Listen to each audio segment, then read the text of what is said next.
India's growth versus hidden risk. India का economy fast grow कर रहा है। जीडीपी 7.2% के आसपास, एफपीआई इनफ्लोज स्ट्रॉन्ग और कंज्यूमर डिमांड रिकॉर्ड लेवल्स पार है। लेकिन इस शाइनी सरफेस के नीचे एक साइलेंट रिस्क बिल्ड हो रहा है, हिडन डेट। हाउस कॉरपोरेट्स और एनबीएफसीज का कंबाइंड बोरोइंग लास्ट 3 साल में रिकॉर्ड स्पीड से बढ़ा है। आरबीआई के डेटा के मुताबिक टोटल क्रेडिट ग्रोथ 2024-25 में 16% तक पहुंच गई, जो पैंडेमिक के बाद का हाईएस्ट लेवल है। पर जब बोरोइंग इनकम से फास्ट बेड तो प्रॉब्लम शुरू होती है। आज हम देखेंगे ये डेट बबल क्या है और इसे हर इन्वेस्टर को क्या समझना चाहिए। Point 1, India's credit growth search. पिछले 5 साल में इंडिया का total outstanding credit 190 lakh rupees crore से बढ़कर 260 लाख रुपीस करोड़ तक पहुंच गया। Household debt alone GDP के 35% के करीब है, जबकि 2019 में ये सिर्फ 28% था। कॉरपोरेट बोरोइंग भी रिवाइव हुआ है, स्पेशली एनबीएफसी और इंफ्रास्ट्रक्चर सेगमेंट में।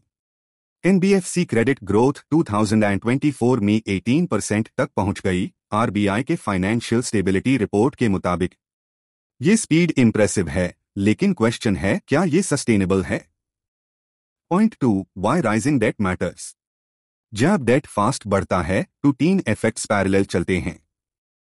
पहला, इन्फ्लेशन प्रेशर। ज्यादा क्रेडिट मतलब ज्यादा डिमांड, और ज्यादा डिमांड से प्राइसेस ऊपर। दूसरा, इंटरेस्ट रेट सेंसिटिविटी। अगर आरबीआई रेट्स बढ़ता है, करंटली 6.5%, तो ईएमआईज और रीपेमेंट लोड दोनों बढ़ते हैं। और तीसरा, कॉन्फिडेंस साइकिल। अगर बोरोअर्स स्ट्रगल करते हैं तो कंजम्पशन और इन्वेस्टमेंट दोनों स्लो हो जाते हैं। इन शॉर्ट, क्रेडिट ग्रोथ जरूरी है, लेकिन ओवर लेवरेज एक टाइम बॉम्ब बन सकता है अगर इकोनॉमी का इनकम बेस उतनी स्पीड से नहीं बढ़ रहा। Point 3, sectors driving leverage.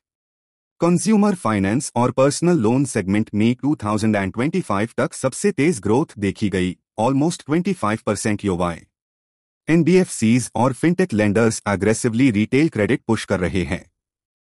Infrastructure financing भी वापस मोमेंटम में है, लार्ज प्रोजेक्ट्स में लॉन्ग टर्म बोरोइंग बढ़ रही है। लेकिन यही सेक्टर्स सबसे वल्नरेबल है अगर इंटरेस्ट रेट्स थोड़ा भी बढ़े या लिक्विडिटी स्क्वीज आए। आरबीआई ने अब रिस्क वेट नॉर्म्स बढ़ाए हैं ताकि लेंडिंग डिसिप्लिन मेंटेन रहे। ये एक अर्ली वार्निंग सिग्नल है। Point 4, macro impact on policy. Hidden debt सिर्फ माइक्रो लेवल प्रॉब्लम नहीं है, मैक्रो पॉलिसी डिसीजंस पर भी इफेक्ट करता है। अगर कॉरपोरेट लेवरेज बढ़े तो आरबीआई और गवर्नमेंट दोनों कॉशियस हो जाते हैं फिस्कल और मॉनेटरी पॉलिसी में। पब्लिक डेट अभी जीडीपी का 82% के आसपास है, तो सिस्टेमिक स्ट्रेस के लिए ज्यादा मार्जिन नहीं बचा। ऐसे में सेंट्रल बैंक के पास लिमिटेड फ्लेक्सिबिलिटी होती है रेट कट्स करने की।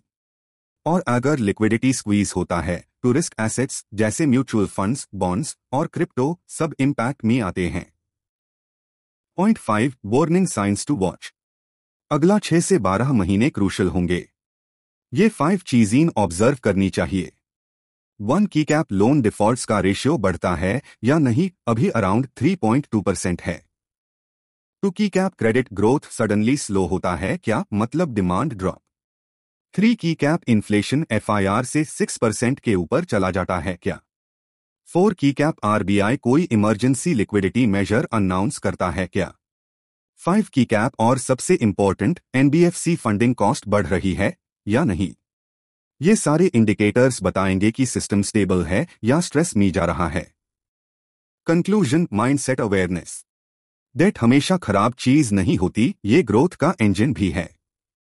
पर जब ये कंट्रोल से बाहर निकले तो स्टेबिलिटी को रिस्क होता है। इसलिए इन्वेस्टर्स के लिए सबसे जरूरी है अवेयरनेस। अपने पोर्टफोलियो में ओवर लेवरेज्ड एक्सपोजर कम रखो और मैक्रो इंडिकेटर्स समझो। आज का टेक अवे सिंपल है, वेल्थ टैब बनती है जब आप मार्केट के नॉइज के पीछे डेटा सुनते हो। इंडिया की ग्रोथ स्टोरी लॉन्ग टर्म में स्ट्रांग है, पर सस्टेनेबल ग्रोथ के लिए फाइनेंशियल डिसिप्लिन इक्वली इंपॉर्टेंट है। अगर आपको ये वीडियो इंफॉर्मेटिव लगा तो लाइक कीजिए, सब्सक्राइब कीजिए और बेल आइकन दबाइए ताकि आपको हर दिन मिल सके डेटा बैक्ड फाइनेंशियल इंसाइट बिना स्टॉक टिप्स के।